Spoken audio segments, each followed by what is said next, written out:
Assalamualaikum warahmatullahi wabarakatuh. Alhamdulillah alladzi bi ni'matihi tatimmus shalihat. Segala puji bagi Allah Jalla Jalaluh yang karena nikmatnya kebaikan-kebaikan menjadi sempurna. Terlangsungnya acara ini itu semua karena kemuliaan Allah dan kebaikannya kepada kita. Maka tidak hal yang lebih pantas untuk kita lakukan kecuali terus memuja dan memuji Allah Jalla Jalaluh. Lahul hamd wa lahul syukr. Wa subhanallah. Tapi ternyata sedikit dari hamba-hamba Allah yang bersyukur. Allah sendiri sudah menetapkan, mengatakan wa qalilun min ibadiyasy syakur. Sedikit dari hambaku yang pandai bersyukur. Kebanyakan kita hanya pandai berbicara. Mungkin lisannya bergerak memuji Allah. Mungkin lisannya membaca asma Allah. Tapi entah hati dan raganya apakah ikut memuja dan memuji Allah. Maka kalau kita melihat kenapa Rasul Sallallahu Alaihi Wasallam beliau sholat sampai bengkak kakinya. Pada suatu malam beliau minta izin sama Aisyah, mengatakan, "Ya Aisyah, kalau engkau izinkan aku ingin bermunajat kepada Rabbku." Suami minta izin sama istrinya. Karena waktu itu memang haknya Aisyah malam itu. Tapi Nabi ingin berjumpa sama Allah Azza wa Jalla. Kata Aisyah radhiyallahu ta'ala anha, "Ya Rasulullah, inni uhibbu qurbak." Wahai Rasul, aku ingin dekat dengan engkau. Walakinni uhibbu ma tuhibbuhu. Tapi aku cinta dengan apa yang kau cintai. Kalau engkau ingin bermunajat, tafadhol. Nabi malam itu sholat, menangis. Air matanya membasahi pipinya, membasahi jenggotnya, membasahi pangkuannya, membasahi tanah yang di hadapan Nabi alaihi salatu wassalam. Terus beliau menangis. Sampai ketika waktu subuh tiba, Bilal datang. Dia heran melihat Nabi alaihi salatu wassalam dalam kondisi seperti itu. "Ya Rasulullah." Dia bilang, "Ya Rasulullah, kenapa engkau melakukan ini?" "Wa qad ghafarallahu laka ma taqaddama min dzambika wa ma ta'akhkhar." Padahal Allah sudah selesai urusanmu. Udah diampuni dosa-dosamu yang lalu dan yang akan datang. Lalu apa kata Nabi alaihi salatu wassalam? "Afala akun abdan syakura." Apa enggak pantas aku untuk menjadi hamba yang bersyukur? Beliau punya apa beliau? Apa yang beliau miliki sebenarnya? Rumah dari sejak datang ke kota Madinah sampai meninggal dunia nggak pernah ada renovasi. 5x5 rumah beliau. Seringkali beliau makan hanya kurma dan minum air. 2 bulan hanya itu yang beliau makan sallallahu alaihi wasallam. Seringkali beliau datang ke rumah, istrinya bertanya, "Hal min ta'am?" Ada makanan yang bisa aku makan? Kata istrinya, "Illal ma," nggak ada kecuali air. Apa kata Nabi alaihi salatu wasallam? "Idzan ana shaim." Sahabat-sahabatnya terbunuh. Lalu apa sebenarnya yang beliau hendak syukuri? Itu yang mungkin kita tidak sadar. Terlalu banyak nikmat yang Allah berikan kepada kita, jamaah. Yang seharusnya kita harus lebih sering menangis. Seharusnya kaki kita lebih bengkak daripada kaki Rasul sallallahu alaihi wasallam. Allahumma lakal hamdu kullu. Allahumma a'inna ala dzikrika wa syukrika wa husni ibadatik. Wassalatu wassalam ala sayyidil mursalin wa imamil muttaqin qaidil ghurril muhajjalin sayyidina wa maulana wa syafi'ina Muhammad wa ala alihi wa ashabihi ajma'in. Amma ba'd. Ahibati fillah. Kalau bicara doa, kita akan bahas doa di dalam sholat dengan selain bahasa Arab. Tapi sebelum itu, ada satu rahasia doa yang mungkin kebanyakan kita kurang memperhatikan. Banyak di antara kita yang memperhatikan lafal doa yang dia baca, susunan doa yang dia rangkai.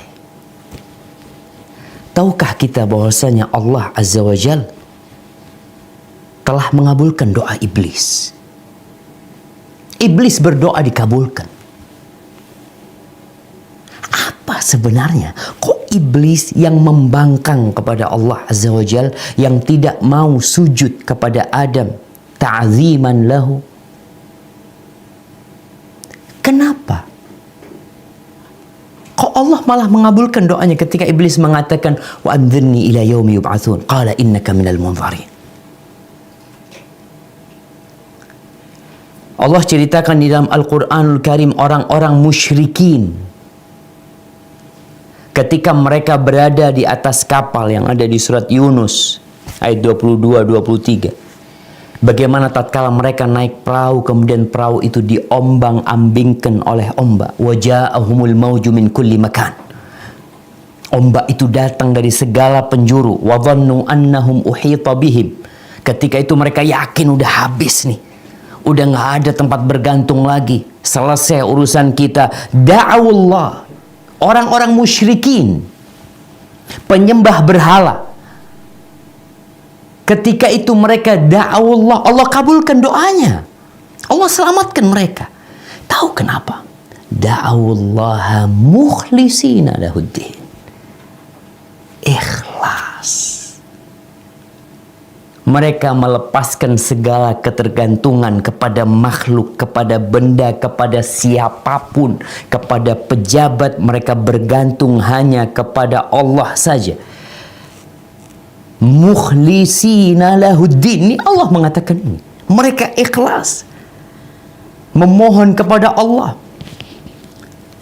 Mereka mengatakan la in anjaitana min hadhi lanakunanna minasyakirin. Kalau engkau menyelamatkan kami ya Allah, mereka lupa dengan segalanya kecuali sama Allah Azza wa Jalla. Kalau engkau selamatkan kami dari bencana ini, kami akan menjadi hamba-hamba yang bersyukur. Tapi mereka berdusta. Falamma anjahum idahum yabghuna fil ardi bighairil haqq. Ketika Allah selamatkan mereka, mereka berbuat kemungkaran, mereka melampaui batasnya lagi. Tapi Allah kabulkan doa mereka. Ada apa sebenarnya? Di sini rahasia doa yang perlu kita pelajari. Ketika seorang ikhlas memohon hanya kepada Allah saja, di hati dia segala ketergantungan hilang. Jadi kalau bicara doa, maka hendaklah kita tuh ikhlas ketika berdoa. Hanya berharap kepada Allah, percaya yang bisa menyelamatkan kita itu bukan yang namanya masker. Iya, kita pakai masker, kita sering-sering cuci tangan, tapi jangan lupa ketika engkau mencuci tanganmu, hatimu ikut dicuci. Jangan lupa tatkala engkau menutup mulutmu dengan masker, engkau kunci mulutmu dari ucapan-ucapan dusta, ucapan-ucapan palsu. Allah Azza wa Jal mengatakan ud'uni astajib lakum. Mintalah kepada aku, pasti aku kabulkan. Tapi gimana cara berdoa sama Allah? Kadangkala kita salah berdoa. Kita nggak belajar bagaimana berdoa. Ada adabnya, ada etikanya. Panjang tuh kalau bicara tersebut. Tapi kalau bicara doa di dalam sholat, ternyata Nabi SAW menyuruh para sahabat ketika sujud untuk banyak berdoa. Wa idza sajadtum fa'akthiru fihi minad du'a faqaminun ayyustajaba lahu. Kalau kalian sedang sujud, banyakin doa. Karena ada harapan besar doa dikabulkan waktu itu. Ketika di penghujung sholat, sebelum salam, Nabi alaihi salatu wassalam menyuruh falyatakhayyar min khairid du'a. Enggaklah dia memilih doa-doa yang baiklah buat dia. Baik, tapi gimana kalau kita nggak hafal tuh doa yang diajarkan Nabi? Gimana kalau kita nggak bahasa Arab? Apa yang akan terjadi dengan sholat kita? Jangan-jangan sholat kita batal nanti. Nah, Ana akan membacakan kitab Al-Mawsu' Al-Fiqhiyah, ensiklopedi fikih ya. Di jilid ke-11 halaman 172. Kitabnya ada PDF-nya, ada aplikasinya, alhamdulillah. Semua bisa menikmatinya sebenarnya. Para ulama disebutkan bahwasanya ada khilaf. Kita kalau bicara fikih akan masuk kepada khilaf. Ada khilaf di antara para ahli fikih. Sebagian mereka mengharamkan. Haram, dosa kalau kita pakai selain bahasa Arab. Sebagian mereka memakruhkan. Terlarang tapi nggak sampai haram, nggak sampai engkau berdosa. Tapi engkau meninggalkan sesuatu yang mulia. Yang ketiga, membolehkan bagi yang tidak mampu. Membolehkan bagi yang tidak mampu. Maka anak akan bacakan pendapat mereka. Pendapat ulama Hanafiyah, pengikut Imam Abu Hanifah rahimahullahu ta'ala, yang dinukil dari mereka memakruhkan. Jadi hukumnya makruh berdoa dengan selain bahasa Arab. Ini kita penting belajar bahasa Arab sebenarnya, jamaah. Kalau kita ingin terlepas dari khilaf tersebut, ingin menyelamatkan diri kita, bukan belajar bahasa Mandarin, bukan belajar bahasa Inggris. Belajar bahasa yang lain nggak masalah, tapi bahasa Arab duluan. Sehingga kita nggak perlu nih kajian seperti ini, nggak perlu. Kajian seperti ini di Arab nggak perlu, karena udah bisa bahasa Arab semuanya. Ya kita kan orang Indonesia, tapi kita Muslim. Quran kita berbahasa Arab. Nabi kita bahasa Arab. Maka yang dinukil dari madhab Hanafi, mereka memakruhkannya. Kenapa? Apa yang menjadi landasan mereka bahwasanya doa di dalam sholat dengan selain bahasa Arab itu makruh?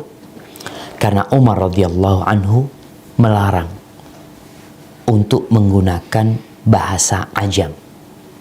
Ngomong pakai bahasa ajam itu Umar melarang. Sampai pernah lagi tawaf itu, ada orang berdoa atau ngomong pakai bahasa ajam, dipukul sama Umar.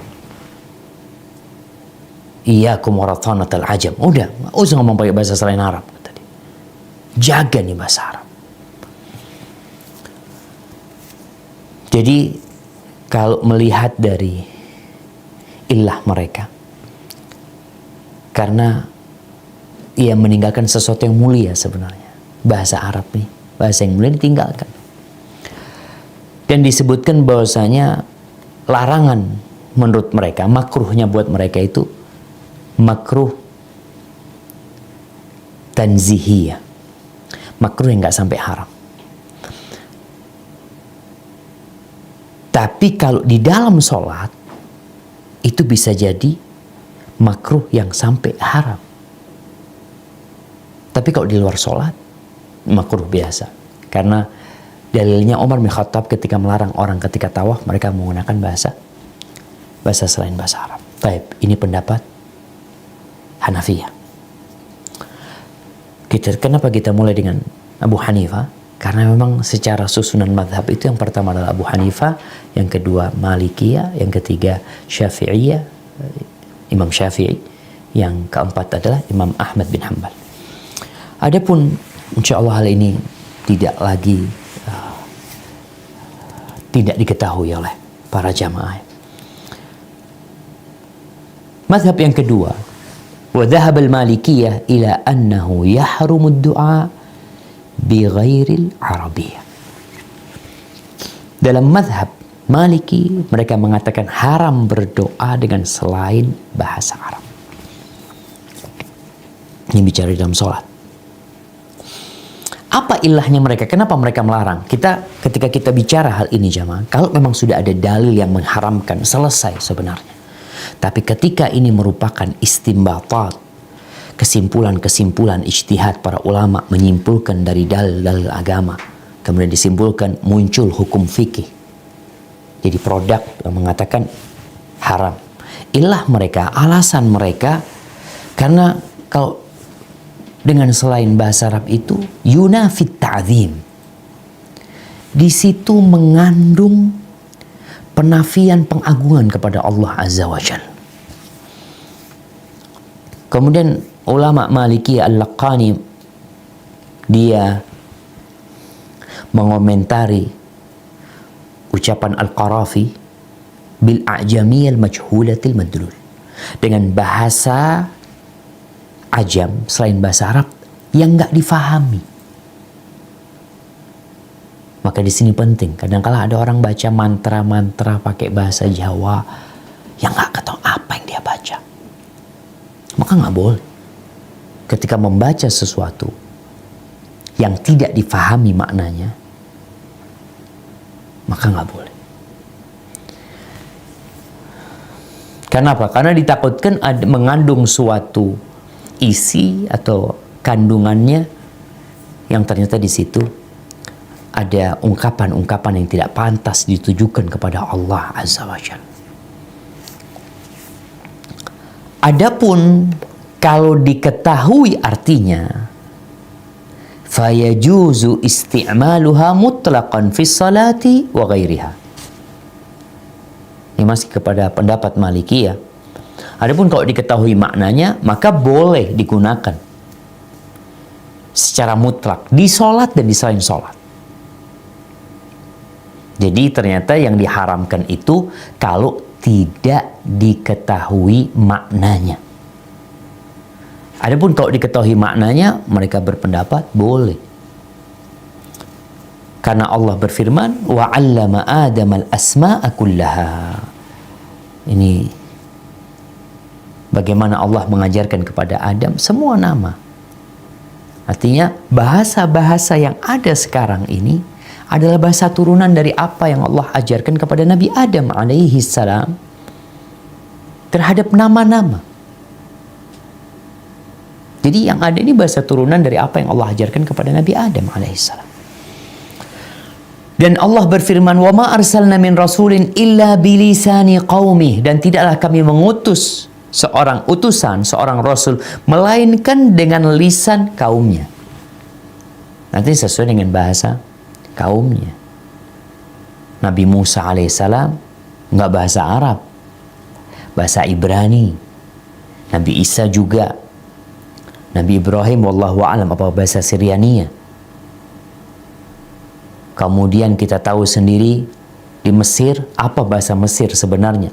Sebelum Bani Israel datang ke Mesir, apa bahasa yang digunakan di sana? Kemudian Nabi Lut dan nabi-nabi yang lainnya, mereka punya bahasa sesuai dengan bahasa kaumnya. Allah tidak mengutus seorang utusan melainkan dengan bahasa kaumnya.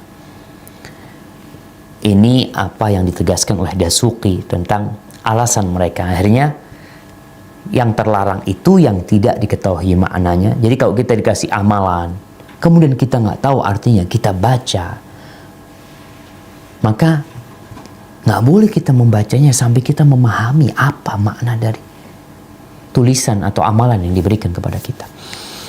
Taib. Kita di Indonesia madhabnya Syafi'i. Syafi'i ini sebenarnya keras ya, subhanallah ya. Karena kalau nih khutbah Jumat, Kenapa di Indonesia masih ada masjid-masjid yang khutbah Jumat bahasa Arab? Ana itu paling senang kalau masuk masjid yang khutbah bahasa Arab. Karena biasanya nggak lama. Kenapa nggak lama? Karena yang ceramah itu nggak bisa bahasa Arab. Dia cuma baca doang. Karena menurut fadhahab Syafi'iyah fil asah minal madhab, pendapat Syafi'iyah, pendapat yang paling benar dalam madhab Syafi'i, annahu yushtarat an takuna bil Arabiyyah. Khutbah itu harus bahasa Arab. Ini pendapat yang paling benar dalam madhab Syafi'i.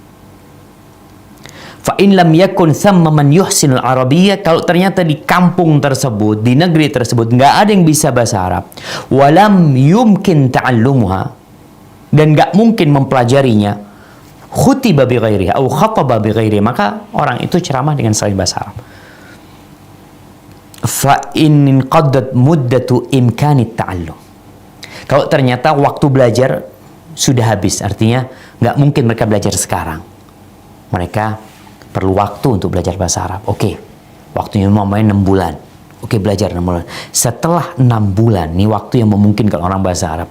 Walam yata'allamu asau kulluhum wala jum'ata lahum. Mereka semua telah melakukan kemaksiatan. Dan nggak ada Jumat buat mereka lagi. Subhanallah, jangan. Ini pendapat Syafi'iyah dalam urusan Jumat. Makanya kita jangan heran tatkala kita masuk masjid yang khutbah bahasa Arab. Karena memang menurut pendapat yang lebih rajih di dalam mazhab Syafi'i, yang lebih asoh, yang lebih sohi, itu bahasa Arab. Terus gimana nggak paham? Makanya makmumnya belajar bahasa Arab. Taib, berkait kembali kepada doa di dalam sholat dengan selain bahasa Arab. Ulama Syafi'iyah memiliki pendapat yang terperinci. Mereka membagi. Yang pertama, faqalu ad-du'a fi shalah imma an yakuna ma'thuran aw ghairu ma'thur. Ingat, doa yang dibaca ketika salat itu ada dua. Ada doa yang sesuai dengan sunnah Nabi alaihi salatu wasallam. Artinya doa ini memang diajarkan Nabi alaihi salatu wasallam. Ada doa yang tidak diajarkan Nabi, doa yang dibuat sendiri. Amma ad-du'aul ma'thur fa fihi thalathatu awjuh. Adapun doa yang dari Nabi alaihissalatu wassalam boleh nggak dibaca dengan bahasa Indonesia? Maka dalam masalah doa yang diajarkan Nabi kemudian dibaca dengan selain bahasa Arab, itu ada 3 pendapat. Jadi umpamanya doa Rabbana atina fid dunya hasanah wa fil akhirati hasanah wa qina adzaban nar. Boleh nggak dibaca pakai bahasa Indonesia? Anak kurang mantep Ustaz kalau pakai bahasa Arab. Maka ada 3 pendapat di sini. Yang pertama, as-sahhuha, ini yang paling benar. Wa yuwafiquhu ma dhahaba ilaihi al-Hanabilah, dan ini sesuai dengan madhab Hambali. Annahu yajuzu bi ghairi al-arabiyyah lil ajizi anha. Bahwasanya boleh membaca doa yang diajarkan oleh Nabi alaihi salatu wassalam dengan selain bahasa Arab, itu diperbolehkan untuk orang yang tidak mampu untuk membacanya dalam bahasa Arab. Ini pendapat Syafi'i yang paling benar dalam masalah doa yang ma'thur dari Nabi alaihi salatu wassalam. Wala yajuzu lil qadir, dan tidak boleh orang yang bisa bahasa Arab kemudian dia menerjemahkan bacaan sholatnya atau doa dalam sholat yang diajarkan Nabi SAW. Umpamanya di akhir sholat Nabi SAW mengajarkan doa, Allahumma inni a'udzubika min adzabil qabr wa min adzabi jahannam wa min fitnatil mahya wal mamat wa min syarri fitnatil masihid dajjal. Ya Allah, lalu dia terjemahkan, ya Allah, aku berlindung kepadamu dari azab neraka, dari azab kubur, dari azab neraka, dari fitnah kehidupan dan kematian, dan dari fitnah dajjal. Padahal dia mampu menghafalnya dalam bahasa Arab, dan pendapat Syafi'i, fa in fa'ala batalat salatuh. Kalau dia melakukan itu, menerjemahkan padahal dia mampu, maka batal salatnya. Ini pendapat Syafi'i yang paling benar. Jadi kalau ada yang mengatakan seperti itu, memang ini pendapat mereka. Karena engkau mampu, kenapa pakai bahasa Indonesia? Wa tsani yajuzu liman yuhsinul arabiyyah wa ghairahu. Pendapat yang kedua, boleh. Dalam mazhab Syafi'i, boleh bagi orang yang bisa bahasa Arab, nggak bisa bahasa Arab, boleh dia. Mau diterjemahkan dalam bahasa dia, boleh. Ini pendapat yang kedua dalam mazhab Syafi'i. Wa tsalits la yajuzu li wahidin minhuma li adami darura ilaihi. Pendapat yang ketiga dalam mazhab Syafi'i, nggak boleh.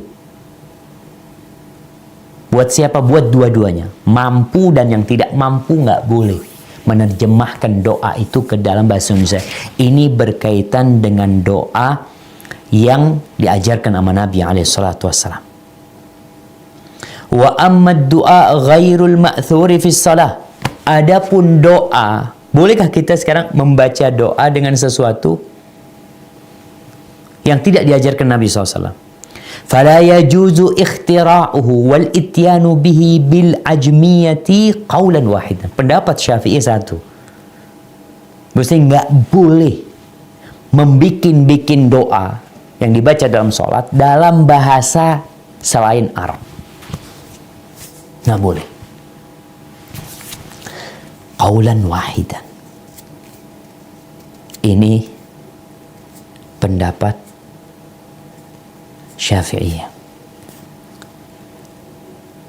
Adapun pendapat Hanabilah yang tadi kita katakan bahwasanya Syafi'iyah dalam doa yang diriwayatkan dari Nabi SAW, pendapat yang lebih kuat, kalau memang nggak mampu, boleh dengan selain bahasa Arab.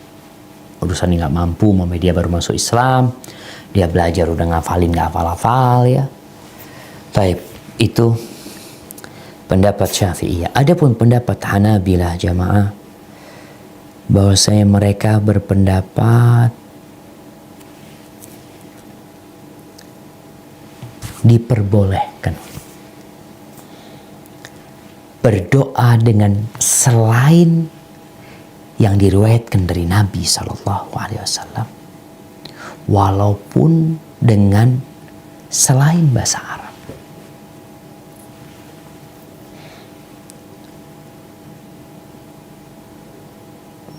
Selama isi doanya, kandungan doanya itu baik, tidak mengandung dosa, tidak mengandung pemutusan silaturahim. Akan tetapi, tetap kita harus tahu bahwasanya doa yang ma'thur itu lebih baik. Kenapa? Karena kadangkala kita itu baca doa 5 menit, padahal yang diminta cuma 1.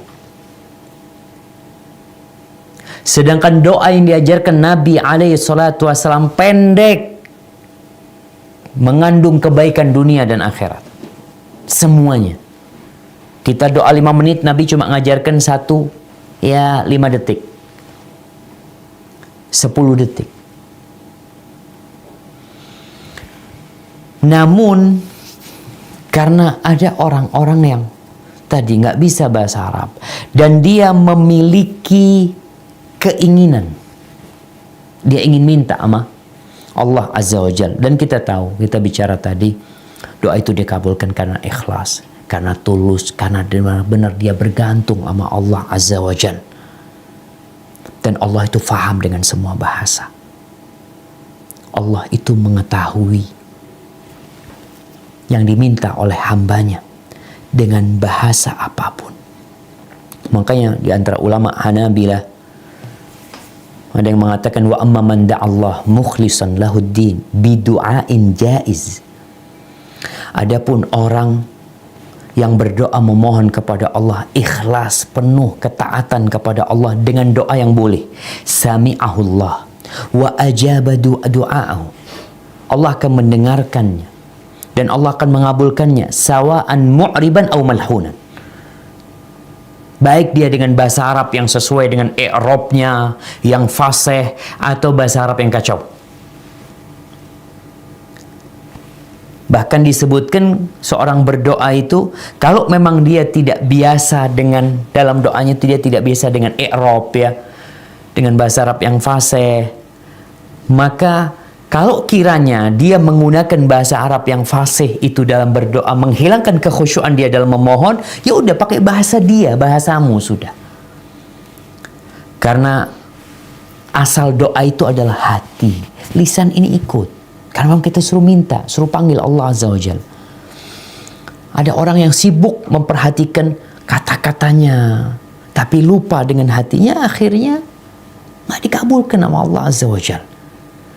Karena kata Nabi SAW, la yastajibullah du'aan min qalbin lahin ghafil.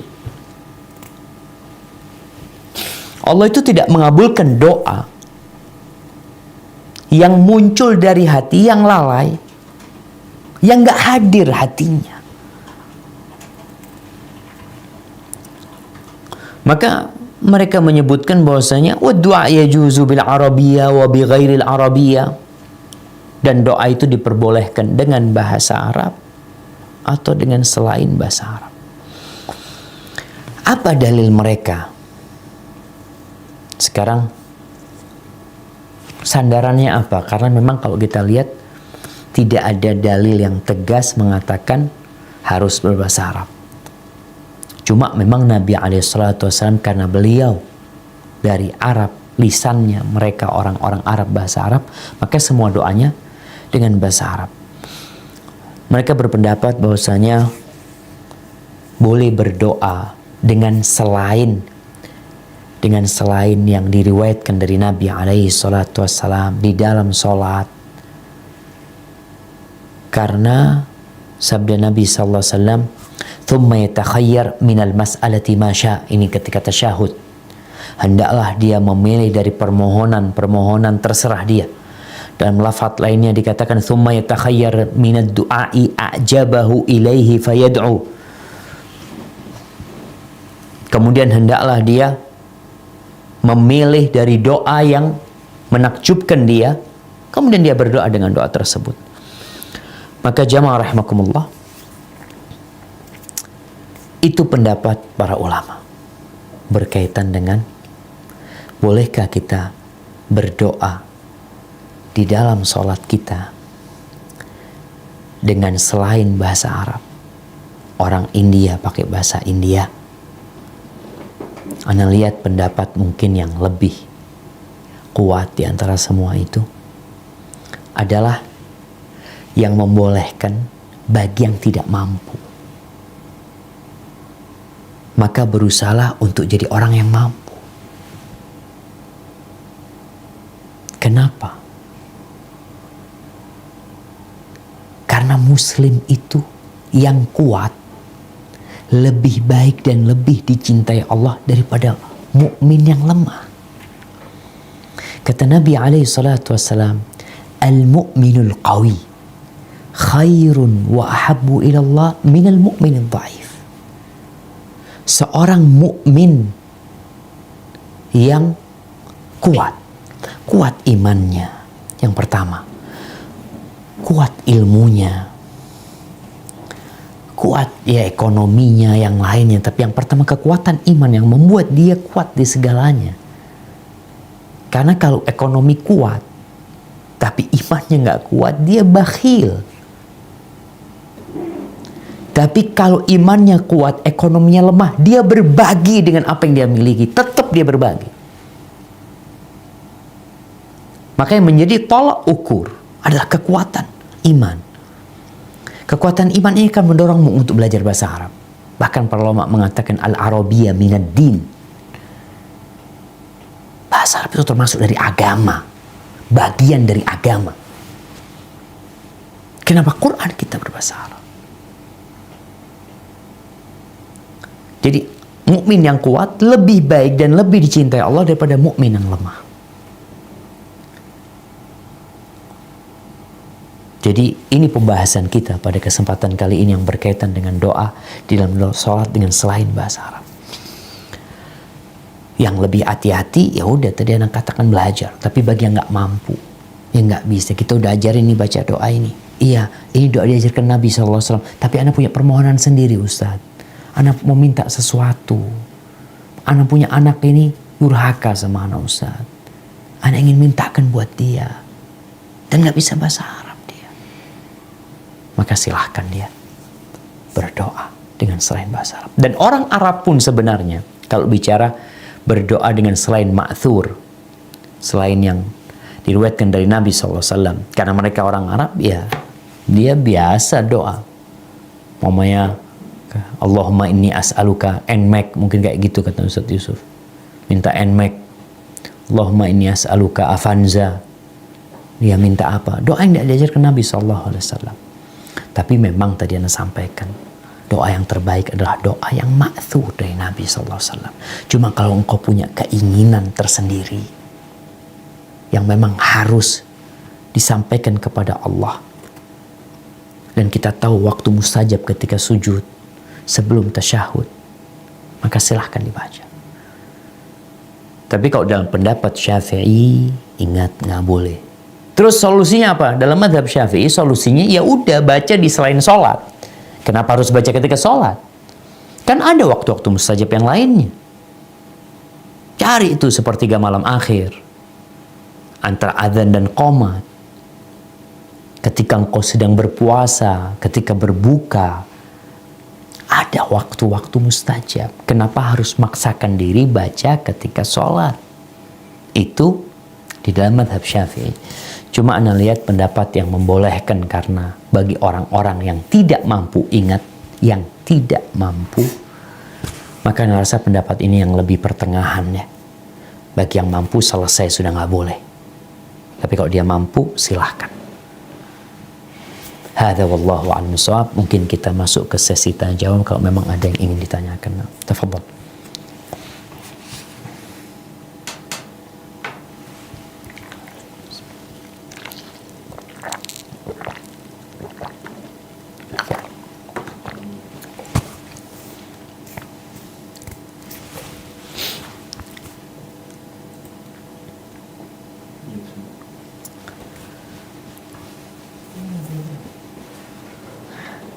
Baik, alhamdulillahirrahmanirrahim. Baru saja kita sama-sama bagaimana penjelasan tentang doa di dalam sujud dengan menggunakan bahasa kita. Baik, jika ada yang ingin bertanya, silahkan langsung di unmute barangkali sambil kita menunggu juga guru kita yang lain. Ada Ustaz Yusuf Mansur belum masuk atau sudah masuk ini? Saya belum bisa kontrol. Baik, kita kasih pertanyaan dulu untuk kawan-kawan yang mau bertanya. Silakan angkat tangannya. Barangkali ada yang kurang jelas tadi, kami persilahkan. Assalamualaikum. Waalaikumsalam warahmatullahi wabarakatuh. Kif halakum Syafiq? Ahlan wa sahlan, Masya Allah. Kabar Ustaz? Lama nggak jumpa antum, Masya Allah. Nahnu ba'id ankum, nahnu hina fi Jember. Baik, tadi terakhir saya dengar bahwa solusinya buat kita yang punya hajat, punya keinginan, berdoalah dengan bahasa Arab kalau mampu. Kalau yang tidak mampu, persilahkan. Saya pikir keluarga Daku ini terbilang mampu, sehingga tidak ada kesempatan buat berdoa dengan bahasa Indonesia. Maka bukankah akan lebih selamat ya jika kita mengungkapkan doa dengan hati kita? Sebab tadi disampaikan pula bahwa doa itu asalnya dari dalam hati, diungkapkan dengan lisan kita. Jangan sebaliknya, diungkapkan dengan lisan sementara hatinya lalai. Nah, maka mungkin di dalam sholat itu akan lebih selamat di dalam dengan ungkapan dengan hati kita. Saya rasa begitu. Mungkin lebih diperjelas lagi dengan Syafiq. Iya, jazakallah khair Ustaz. Masya Allah, jazakallah khair ya atas masukannya. Jadi memang Kalau dikatakan tadi keluarga Daku semuanya bisa bahasa Arab, selesai sudah. Kajian kita nggak usah dipakai di sini gitu. Jadi ketika orang bisa bahasa Arab selesai, maka dia wajib berbahasa Arab. Mungkin ini menjadi pendapat yang paling selamat. Namun kalau tadi Pak Kiai nyebutkan berdoa di dalam hati, memang seperti ini. Apa yang terbetik di hati kita itu Allah tahu. Tapi Allah nyuruh kita minta. Jadi ketika orang meminta dengan hatinya saja, lisannya tidak ikut, maka sejatinya dia belum disebut berdoa. Makanya ketika Allah mengatakan wa idza sa'alaka 'ibadi 'anni fa inni qarib ujibu da'watad da'i idza da'ani. Kalau dia minta, makanya Nabi SAW doa-doanya semua dilafalkan. Beliau memanggil Allah. Beliau mengatakan Robbi, Robbana. Jadi hati itu memang asalnya doa. Tapi memang ketika mau minta, ya minta sama Allah. Kadang-kala ada orang yang mengatakan, enggak, Allah kan udah tahu dengan isi hatiku. Tapi kau suruh minta. Allah tahu, engkau belum ngomong, Allah udah tahu gitu loh. Tapi sebagai bentuk hamba ketika minta, tunjukkan. Engkau memang minta sama Allah. Panggil nama Allah. Panggil ya Rahman, ya Rahim, ya Malik. Jadi kalau dikatakan hanya yang terbetik di hati, mungkin kita nggak masuk dalam pembahasan kita sebenarnya mungkin Pak Yai seperti itu. Karena hal-hal yang terbetik di hati kita, kadang-kala kita baca Al-Fatihah, hatinya ada di pasar. Jadi dia membaca surat Al-Fatihah, hatinya ada di tempat lain seperti itu. Jadi kalau kiranya dia ketika sujud itu, hatinya meminta, tapi lisannya tidak meminta, berarti dia merenung sebenarnya pada waktu itu, bukan memohon. Tapi kalau meminta, memang Allah suruh, ud'uni, minta engkau, pinta, panggil nama Allah Azza wa Jalla. Makanya kalau kita lihat doa-doa para nabi, bagaimana Nabi Zakaria dipanggil Allah Azza wa Jalla. Cuma memang pembahasannya kan tadi berkaitan dengan bahasa, apakah bahasa Arab boleh atau nggak boleh. Memang kalau dalam mazhab Syafi'i, dan memang itu yang banyak dipakai di Indonesia, mereka berpendapat qaulan wahidan nggak boleh. Terus solusinya, jadi kalau solusinya mungkin bukan berdoa dalam hati ketika sujud, tapi solusinya buat yang berpegang teguh dengan mazhab Syafi'i ini, maka doanya di selain sholat. Selesai sudah, cari waktu-waktu mustajab yang lainnya gitu loh. Hada wallahu a'lam bishawab. Ya. Ya silakan Wi, yang lain kalau ada yang mau nanya Wi. Baik, alhamdulillah baru saja nih Kiai Kosasi sudah mempertanyakan sebetulnya banyak yang mesti ditanyakan, barangkali silakan untuk kawan-kawannya yang lain yang mengikuti kuliah wisatahati.com ataupun kawan-kawan dari keluarga besar Darul Quran, silakan untuk Ustaz Jamil. Nah, ya Jamil. Salam. Sheikhna, Doktor, Masya Allah. Masya Allah. Kif halak Ustaz Jamil? Asyik khair. Masya Allah. Ini yang ikut bukan hanya keluarga besar pesantren, tapi juga kawan-kawan kuliah online. Jadi yang punya latar belakang macam-macam lah. Mungkin tadi Kiai ngelihat ada beberapa teman-teman pesantren ya. Ini yang ikut lumayan banyak ini, Ustaz. 539 sampai saat ini, alhamdulillah. Masya Allah. Masya Allah. Ada pertanyaan, titipan pertanyaan dari istri. Oh, dari nyonya. Dari nyonya. Kalau tadi seputar bahasa Arab atau ajami dengan bahasa non Arab, sekarang apakah boleh jahar ataukah dibaca dengan sir? Itu aja sih. Nah, Kita dilafalin atau enggak gitu. ya ini mungkin kembali kepada apa yang disampaikan Kiai Kosasi tadi ya. Kalau bicara jahar sama sir ini, kalau yang dimaksud adalah dilafalkan dengan tidak dilafalkan, berarti kan pertanyaannya apakah dengan hati saja atau diucapin. Pembahasan semua tadi yang kita baca itu diucapin. Jadi yang kita bahas tadi itu, kalau bicara di hati selesai sudah, nggak perlu orang, tadi Anda sampaikan ada orang baca Al-Fatihah hatinya ke pasar nawar-nawar, dia berpikir nanti barang itu Anda tawar sekian ya, kira-kira dikasih apa enggak gitu ya, seperti itu tidak membatalkan sholat, walaupun dia mamanya ketika membaca Al-Fatihah itu hatinya di pasar gitu loh, itu tidak membatalkan sholat. Jadi yang dibicarakan oleh mereka ini adalah ketika doa itu dilafalkan. Kalau sesuatu yang terbetik di hati itu bukan doa, makanya dikatakan Allah itu memaafkan umatnya, kata Nabi SAW, amma haddathat bihi anfusuhum. Allah itu memaafkan hamba-hambanya apa yang dibicarakan dalam hati mereka, malam yatakallamu au ya'malu, selama mereka belum melafalkannya, selama mereka belum mengamalkannya. Jadi pembahasan kita ini adalah ketika doa itu dibaca, diucapkan dengan lisan. Jadi kalau apa yang terbetik di dalam hati, ya memang sejatinya kadang-kala terbetik di hati kita kebencian ini macam-macam. Selama kita nggak bicara, Allah maafkan hal itu. Maka maaf, Anda tadi sampaikan bahwasanya ketika orang diam, berarti dia tidak berdoa. Kalau dia mengatakan, Allah kan tahu dengan isi hati Anda, Ustaz. Apa yang Anda inginkan, Allah tahu. Naam, tapi engkau disuruh minta. Jadi pembahasan kita ketika dikatakan sampai batal sholatnya, itu karena dilafalkan. Kalau bicara dalam hati, nggak masuk dalam pembahasan kita sebenarnya. Seperti itu.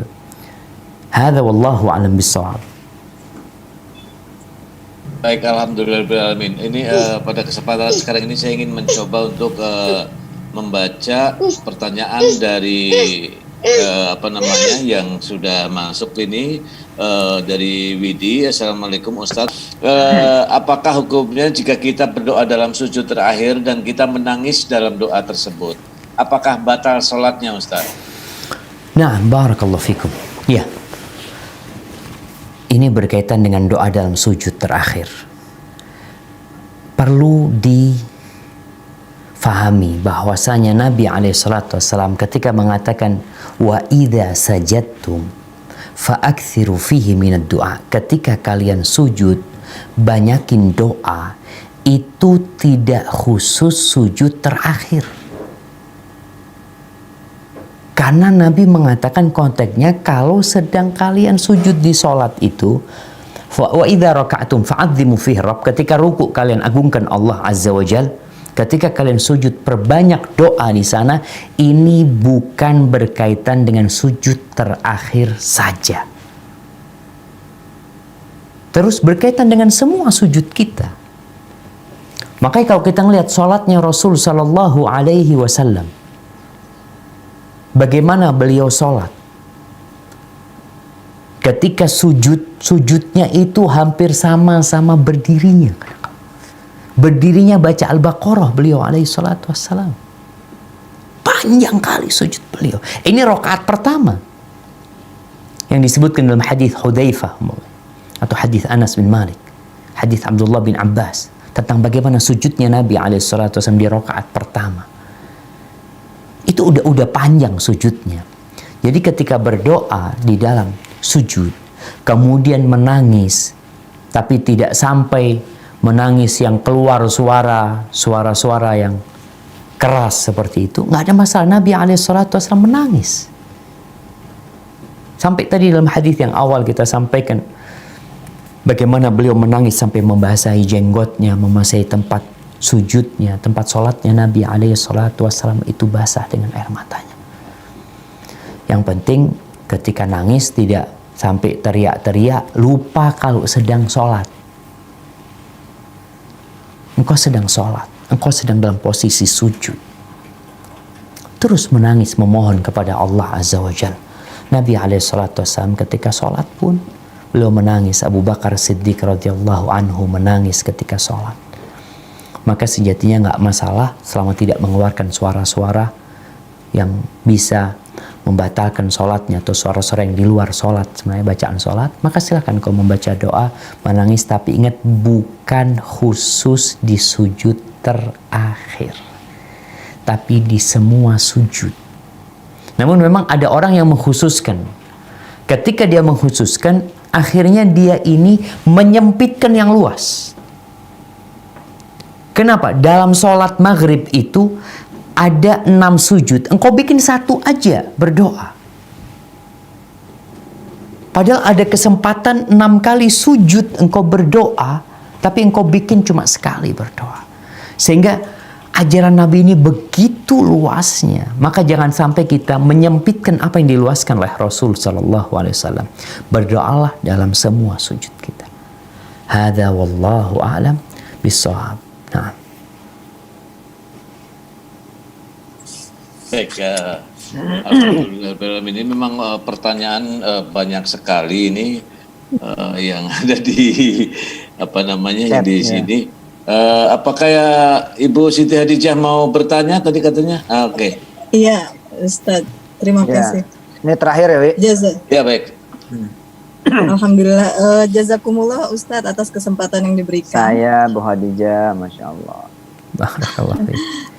Pertanyaan saya mungkin agak sedikit awam Ustadz.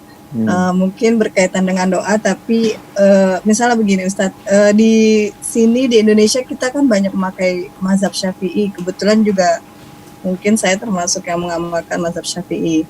Nah, ketika kita ke Mekah melakukan ibadah umroh, maka misalnya bersentuhan saja itu tidak apa-apa gitu, tidak harus mengambil wudhu seperti itu. Nah, di dalam doa sendiri, apakah boleh ketika kita biasa menggunakan amaliyah atau mazhabnya mazhab Syafi'i, tapi ketika berdoa kita menggunakan mazhab yang lain, Ustadz? Itu pertanyaan dari saya. Jadi misalnya kayak di sini kan lebih sahnya itu, padahal dari yang tadi saya catat adalah boleh selama itu menggunakan di hati seperti itu. Bagaimana Ustadz? Terima kasih, jazakumullah, syukran kasiran untuk kesempatan yang diberikan. Terima kasih. Nah, barakallahu fikum. Baik, madhab Syafi'i dalam masalah kita, madhab Syafi'i membagi doa jadi 2. Yang pertama doa yang diriwayatkan dari Nabi SAW dan doa yang dibuat sendiri. Doa-doa yang diriwayatkan dari Nabi SAW dalam madhab Syafi'i yang lebih kuat adalah diperbolehkan bagi yang tidak mampu berbahasa Arab. Ini dalam madhab Syafi'i. Artinya ketika kita membaca doa, mamanya, ya Allah aku berlindung kepadamu dari azab kubur, dari azab neraka yang tadi kita sudah sampaikan, maka dalam madhab Syafi'i buat orang yang tidak mampu maka diperbolehkan. Ini untuk doa yang diriwayatkan dari Nabi SAW. Adapun membuat doa sendiri bukan dari ajaran Nabi SAW, kemudian dibaca dalam selain bahasa Arab, maka dalam madhab Syafi'i tidak boleh. Ini pendapat Syafi'i. Baik, pertanyaan ibu ini, boleh nggak pindah madhab? Maka perlu dilihat apa alasan pindah madhabnya. Karena jangan sampai kita itu mengambil dari setiap madhab itu yang enak-enak aja. Menurut nafsu kita, anak kayaknya cocok sama madhab ini. Berangkat ke Mekah, aduh ini wudhu, anak harus wudhu terus. Enggak lah, anak mau pindah madhab Maliki atau madhab Hambali lah, supaya tidak batal wudhunya. Kalau sekedar mencari kemudahan tanpa memperhitungkan kekuatan madhab tersebut secara dalil. Mamanya di Indonesia ada janda-janda ngelihat anak mau kawin, wali anak nggak memberikan izin, Ustaz. Ahsan anak pakai madhab Hanafi, kan boleh nikah tanpa wali buat janda. Akhirnya dia pindah ke madhab Hanafi hanya untuk mencari kesenangannya. Maka ini nggak boleh. Tapi kalau ketika dia melihat dia madhabnya Syafi'i secara amilnya, kemudian dia lihat dalam kondisi seperti ini, kok ana lebih condong kepada madhab Hambali umpamanya ya, karena memang kondisinya nggak mampu. Kemudian dia karena orang awam ini nanti madhabnya itu adalah madhab ulamanya, dia minta fatwa. Ketika dia mendapatkan fatwa dari ulamanya, karena dia tidak bisa mengkaji dalil, kemudian dia merasa hatinya srek kepada ulama tersebut, kemudian dia ambil madhab yang disampaikan oleh para ulama tersebut, nggak apa-apa buat dia, nggak berdosa dia dalam kondisi seperti ini gitu loh. Bukan berarti kemudian dia juga dikatakan keluar dari madhab Syafi'i, karena dia memang orang awam, yang dia ikut pendapat ulama, dia minta fatwa disampaikan, ya sudah dia ikutin. Ketika dia tidak mampu untuk mengkaji, maka nggak ada masalah insyaallah. Hadza wallahu a'lam bissawab. Allah. Ya. Oke. Cukup kali Pak Dwi. Nanti sesi biar kangen sama Ustaz Syafiq. Biar kita minta lagi. Ini Kiai Kosasih barusan melambaikan tangan. Oh iya, silakan Kiai Kosasih, mangga. Masih perlu waktu sebetulnya nih. Masya Allah. Fadal Pak Yai. Tapi nggak apa-apa lah. Ini waktu berharga. Pak Dokter, ini nampaknya kita perlu perlu pilih pendapat ini. Kalau tadi kan sudah disampaikan ini pendapat Imam Syafi'i, ini pendapat Imam Hanafi. Barangkali kami perlu kira-kira nih yang mana ya yang patut kita lakukan, kita jalankan.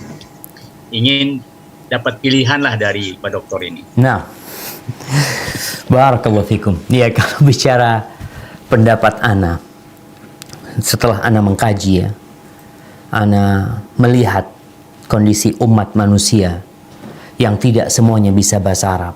Yang pertama, mereka hendaklah belajar bahasa Arab. Artinya tetap seorang muslim itu dianjurkan untuk belajar bahasa Arab. Tunjukkan semangat dia untuk mengkaji agamanya, untuk berbicara dengan bahasa yang nabinya Shallallahu Alaihi Wasallam berbicara dengan bahasa tersebut. Yang Jibril Alaihissalam membawa kalamullah kepada Nabi dengan berbahasa Arab dan disampaikan oleh Nabi Alaihissalam kepada umat manusia dalam bahasa Arab. Sehingga kita lihat Mesir yang awalnya negara Egypt, negaranya Fir'aun pada waktu itu, kemudian dikuasain oleh Muqawqis, oleh Romawi, jadi negeri Arab, berbahasa Arab mereka kemudian. Kemudian Maroko menjadi bahasa Arab, Sudan berbahasa Arab, Aljazair berbahasa Arab, itu negeri-negeri Afrika, mereka berbahasa Arab gitu.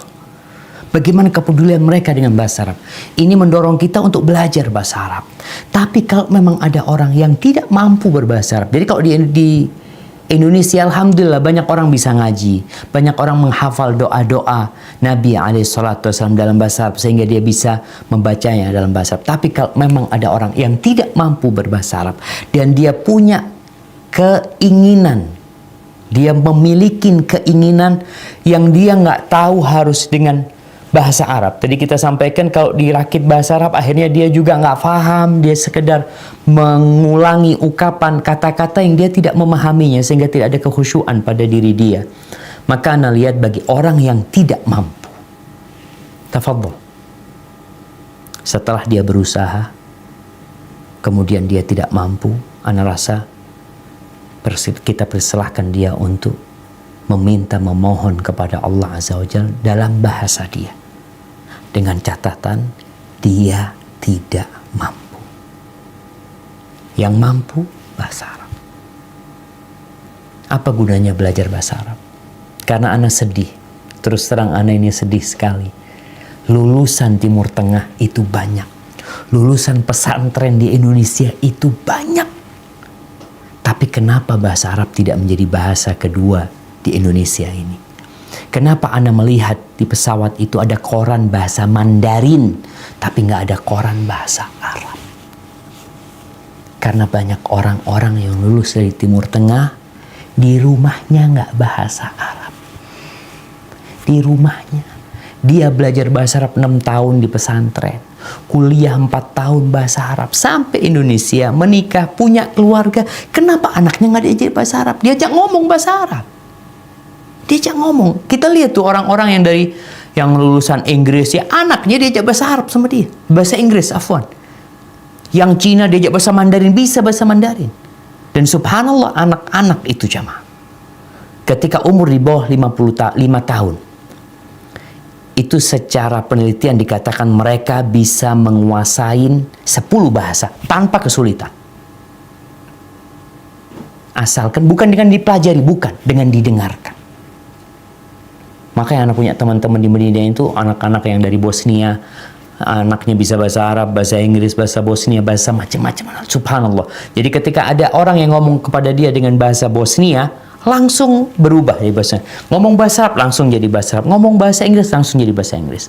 Kenapa? Karena orang tuanya membiasakan. Ingat, bahasa Arab itu termasuk agama kita. Maka harapan anak, apa yang kita kaji ini, apalagi yang madhab Syafi'i ini, seharusnya lebih takut lagi dia. Dia harus benar-benar bisa bahasa Arab. Dan negeri kita alhamdulillah madhabnya Syafi'i. Sehingga khutbah Jumat nanti bahasa Arab karena semuanya bisa bahasa Arab. Tapi kalau sekarang khutbahnya bahasa Arab, orang pulang nggak ngerti apa-apa jemaah. Nggak dapat apa-apa dia akhirnya. Hadza wallahu a'lam bishawab ya. Jadi pendapat ana yang mungkin pendapat itu salah. Afwan. Ana melihat pendapat yang mengatakan bagi yang tidak mampu berbahasa Arab boleh dengan bahasa selain bahasa Arab. Ana lihat pendapat ini lebih kuat. Kenapa? Karena Allah mengatakan fattaqullaha mastata'tum. Bertakwalah kepada Allah sesuai dengan kemampuan kalian. La yukallifullahu nafsan illa wus'aha. Allah tidak membebani hambanya kecuali sesuai dengan kemampuan dia. Sampai sebagian ulama berpendapat kalau ada orang yang zikirnya nggak bisa bahasa Arab karena dia dari orang ajam sampai dia baca subhanallah alhamdulillah mau kesulitan dalam bahasa tersebut, kalau tidak mampu mau gimana lagi? Jadi kondisinya orang yang tidak mampu, kalau masih mampu belajar. Hadza wallahu a'lam. Mungkin seperti itu Pak Kiai. Itu pendapat ana, dan tapi ana sudah menyampaikan, silahkan yang bisa mengkaji, yang mungkin mengikuti pendapat ulamanya, ya silahkan diikutin, kemudian dijalankan. Yang penting tetap menjaga hati untuk saling menghormati dan menghargai. Hadza wallahu a'lam bishawab. Alhamdulillah. Jamil masih ngangkat tangan aja deh. Belum puas beliau. Ya oke, masih 3 menit. Gak ada puas dari ilmu ya. 3 menit mudah-mudahan bermanfaat. Amin. Amin. Ini sih pertanyaan umum ya dari jamaah kita. Ustaz, boleh gak berdoa minta dunia sama Allah? Di mana? Di sujud atau di luar? Ketika sujud, Kiai. Nah, Oke. iya. Jadi subhanallah ya, Allah itu menyuruh kita berdoa. Ud'uni astajib lakum. Mintalah kepada aku, pasti aku kabulkan. Dan ternyata manusia itu terbagi menjadi 2. Sebagaimana disebutkan di surat Al-Baqarah, Allah mengatakan, "Faminan nas may yaqulu rabbana atina fid dunya wa ma lahum fil akhirati min khalaq." Ada orang-orang yang doanya hanya minta dunia. Hanya dunia yang dia minta. Maka di akhirat dia nggak dapat apa-apa. Wa minhum man yaqulu rabbana atina fid dunya hasanah wa fil akhirati hasanah wa qina adzabannar. Tapi ada di antara mereka yang permintaannya itu minta kebaikan dunia, minta kebaikan di akhirat, dan minta dijauhkan dari api neraka. Kalau bicara ketika orang sujud, apa yang diminta? Bebas yang dia minta. Tapi jangan minta dunia saja. Karena dunia ini terlalu kecil, tapi kita perlu minta. Kenapa? Nabi SAW minta. Sampai kita disuruh minta memperbaiki sandal kita. Sandal kita rusak, mau kita perbaikin. Minta tolong sama Allah Azza wa Jalla. Jadi ketika sujud, minta masalihad dunya wal akhirah.